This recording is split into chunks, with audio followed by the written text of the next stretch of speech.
What's up, my YouTube family? Welcome back to the Gaming Brigade, and today's video, my friends, is all about a legendary tank build based around the Chill Out mask. Now, as all of you know, the holiday event is going on, and the Loot Goblin is out running around. That is where you can get this mask. And for those of you that may not have it as yet, I will leave a link to a farming video I put out yesterday showing you my favorite locations to pick it up. It is something you must have in your inventory, and you want to get as many versions as you can. Now, if you happen to enjoy this video or find it helpful at all, do me a favor really quick and hit that like button. You can feel free to subscribe as well, and we do have giveaways here, but I will go over those details at the end of the video. Now, you can see here I am basically a bullet sponge. Now, one thing I talk about in these videos every time I put them together, and this is really for beginners or people just returning to the game who are just starting to get into legendary content, is I want to be able to give you options. You know, this is the third or fourth face tank build I've put together, as a lot of you out there may not have certain pieces of gear that are highlighted in these types of builds, so I want to show you those different variations. That way you can try out a combination of different things, put together a build that you really enjoy that really suits your game style.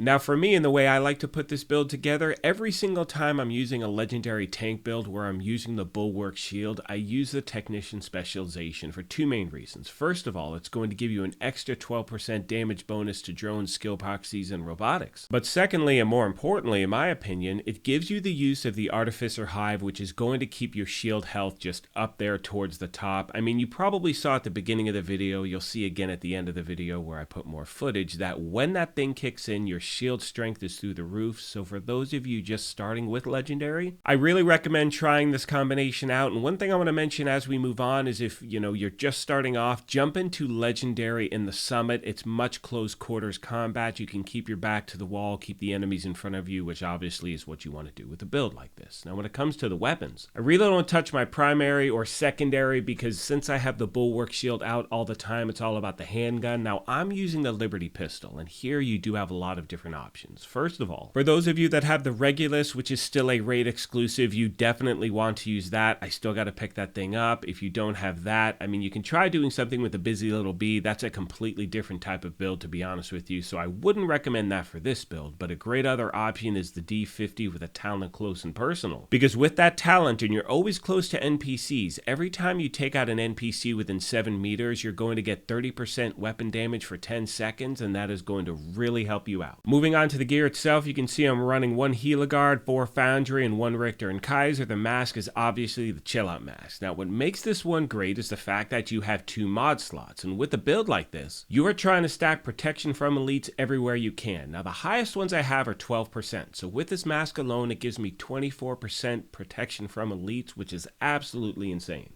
Next, we have the body armor, which is the first of 4 pieces of the Foundry gear set, so we get all of the gear set bonuses. 2 pieces, 10% total armor, 3 pieces, 1% armor regen, and 50% shield health, and 4 pieces makeshift repairs. And with that, whenever you or your shield take damage, 20% of that amount is repaired to both over 15 seconds. Now, because we are using the body armor, that's going to increase the strength of makeshift repairs from 20% to 30%, and on all of these pieces, I'm trying to stack armor regen and protection from elites. Next, we have the Forge holster, and you can get this from playing Countdown, you can get this from named caches, and you see that it gives us 20% incoming repairs, but also you get 50% shield health, and I have maxed out armor regen. Moving on to the knee pads and the gloves. They are the second and third piece of the Foundry gear set. On the knee pads, we have armor regen. On the gloves, I had to reroll the core attribute to armor, so I need to do more farming here because I don't really need health. I'd rather that be armor regen as well. We make our way to the bag. And since it is a Foundry bag, it is going to increase makeshift repair speed from 15 seconds to 10 seconds. Again, that really helps out. You can see I'm stacking armor regen and protection from elites. Now, a few details really quick. Right now, with this version of the build, I'm sitting at 48% protection from elites. That's 1 on the chest, 1 on the bag, and 2 on the mask because it's a chill out. And remember, the max is 80%. So if you were to change your specialization, for instance, to let's say survivalist, that's going to give you an extra 10% there. You can also use,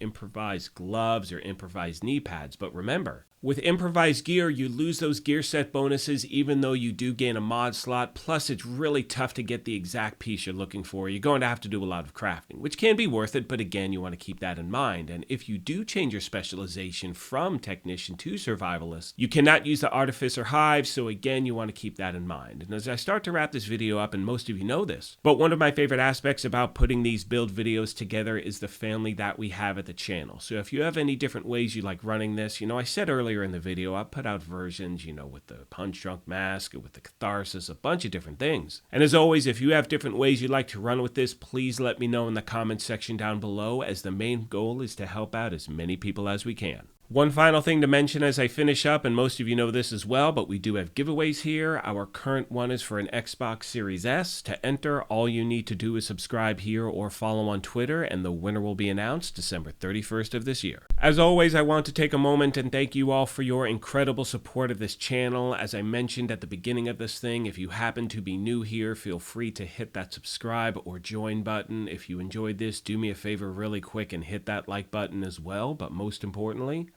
take care of yourselves, be kind to each other, and we will talk to you soon. Thanks again, everyone.